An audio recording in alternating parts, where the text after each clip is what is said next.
he died in a cold jail cell on the floor.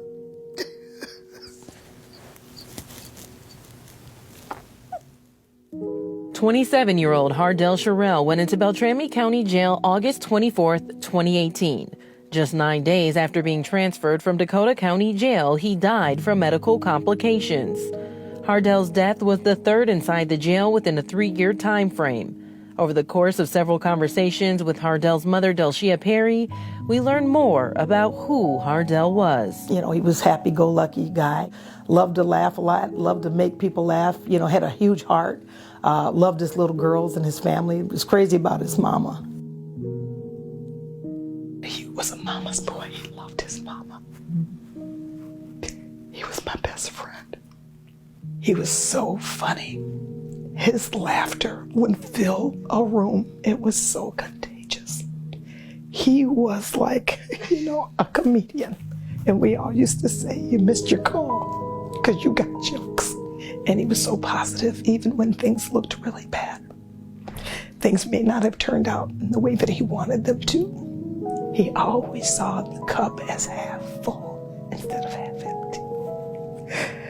But he made some mistakes. And unfortunately, you know, it cost him his life.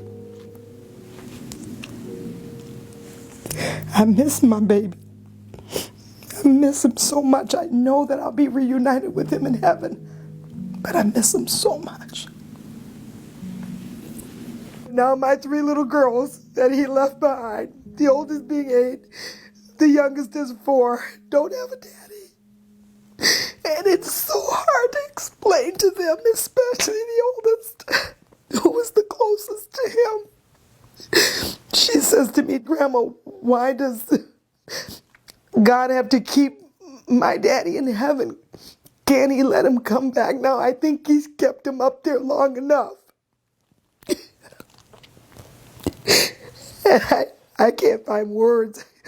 Even as a God-fearing woman, somebody who knows the Word of God and stands on the Word of God, all I could do is just say, God knows best, and hug her.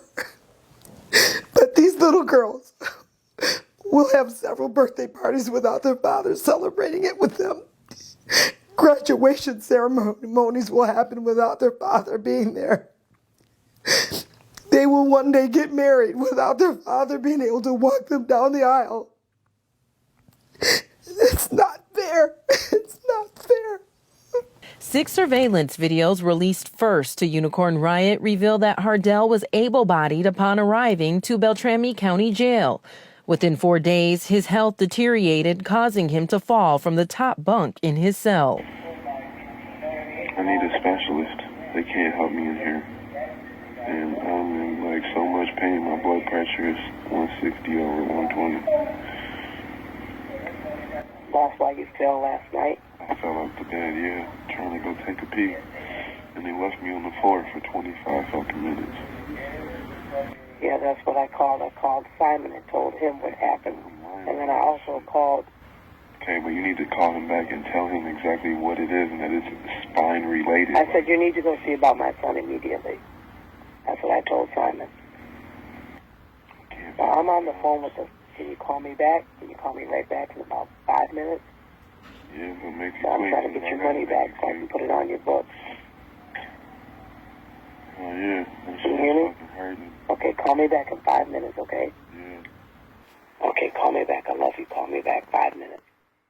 The footage released to Unicorn Riot only accounts for 4 of the 9 days Hardell was in jail. Authorities have not yet released the other videos. Hardell was taken to the hospital 2 days after calling his mother.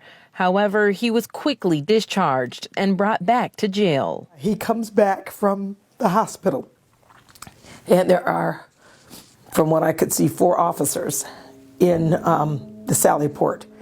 And instead of them bringing a wheelchair behind the door so that the person who's trying to get out can just sit in the wheelchair, they bring the wheelchair in front of the door, so there's no way he could possibly get out. I don't know if my son, you know, couldn't, at this point, how bad off he was, where maybe he couldn't see very well. I don't know, but he was becoming paralyzed slowly but surely, and he couldn't move himself to get out of the SUV. And I don't know what the officer said to him because we have no audio, but I can just about imagine he probably said, "Okay, you can get out now." And you can see Hardelli's trying to wiggle himself out of the SUV, and they just allow him to fall on the floor in the cold garage.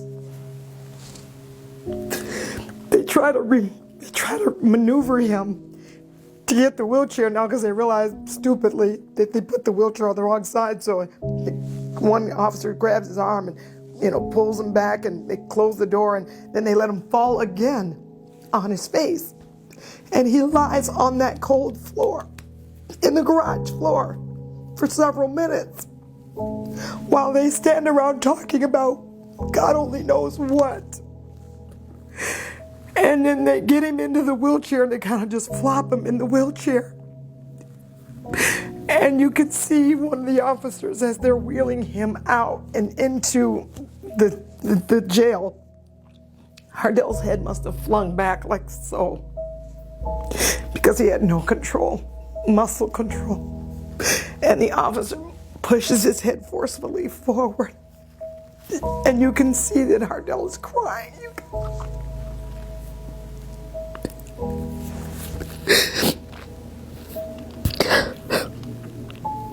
They bring him into the jail cell. And I think the next video you see them, because he's still chained up, all fours. And they drag him into the cell.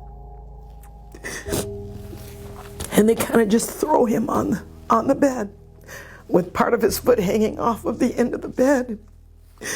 His left arm is hanging out of the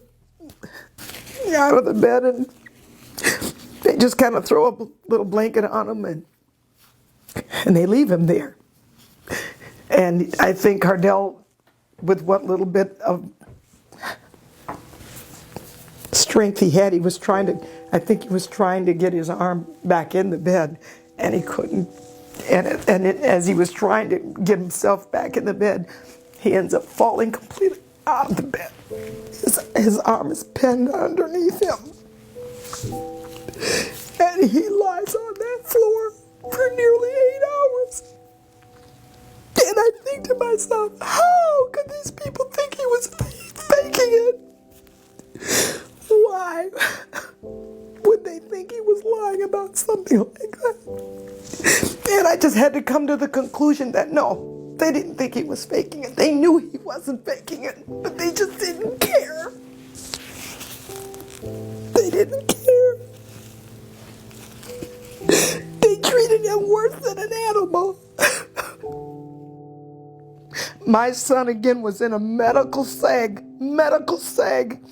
That's where they're supposed to be watching him constantly.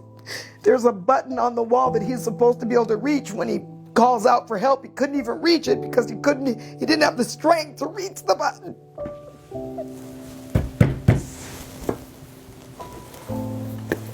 The last video that I saw, which I don't want to go into too much detail because I've not allowed this particular video to be released. It's when he dies. And it looks like everybody's moving in slow motion to help him. And then I'm just going to leave it at that.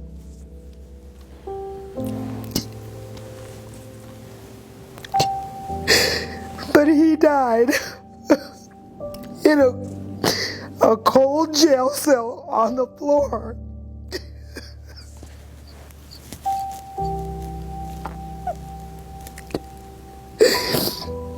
He may have died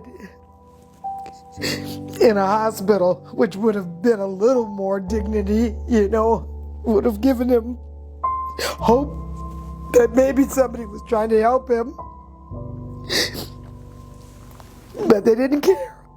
Hardell's condition went undiagnosed, ultimately causing him to die. When he was pronounced dead, the Ramsey County medical examiner declared pneumonia as his cause of death. However, an independent autopsy determined GBS was the primary cause of death. The primary cause of his death was what's called Guillain-Barré. And what Guillain-Barré is it's a syndrome, and it's brought on by having had prior upper respiratory infection, such as the flu or a cold. But with this syndrome, the immune system keeps fighting, and it like goes crazy, and it begins to attack the nervous system, wherein then the person becomes paralyzed, and everything just gets shut down. So yeah, my son, he died a very slow death, and he suffered unnecessarily. And some might say, well, you know, he was probably going to die anyway. No, Guillain-Barré is very treatable. He cried out to me.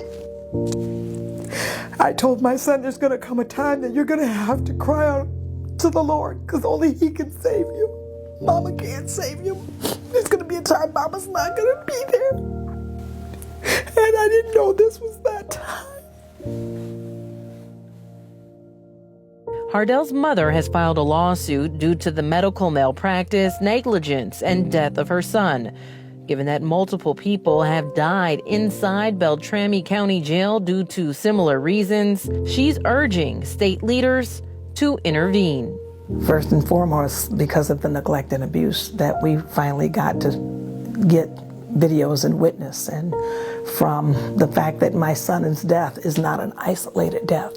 There are 4 people who have died as a direct result of what Beltrami County Jail did or did not do. Well-being checks should have been made for my son every half an hour. I believe that's the law. And they were not done, because had they been done, my son would have not been on that floor for nearly 8 hours. There are 29 individuals we're suing, and then we're suing 3 entities. Beltrami County Jail, MEND, so-called, provides medical care, and then of course Sanford in North Dakota. For so many reasons, they need to be sued, and licenses need to be lost, jobs need to be taken away, and criminal charges need to be brought against them. And I'm gonna do everything I can within my power to shut Beltrami County Jail down. That's my ultimate goal. It's not even about a lawsuit. No amount of money can replace my only child. These people who have also lost their loved ones, they're not in it for the money. They're in it because they want to prove a point that Beltrami County Jail is doing something that they think they're above the law on, I believe. I don't know. But they need to be investigated, and they need to be investigated now. I'm hoping and praying that this message will get out to the governor of Minnesota. Tim Walz, if you're watching this, I'm begging you, please do something. I've tried to reach out to my elected officials, and no one has heard what I've been saying. Nobody's taking my cries seriously. Like, nobody listened to my son. They all thought he was lying. He told me in his own words, Mama, they think I'm lying. They don't believe me. But I need you, Tim Walz. I need you to step up to the plate and help me and these other families get the justice that we so deserve, so that this doesn't happen to another family. I beg you to reach out to me.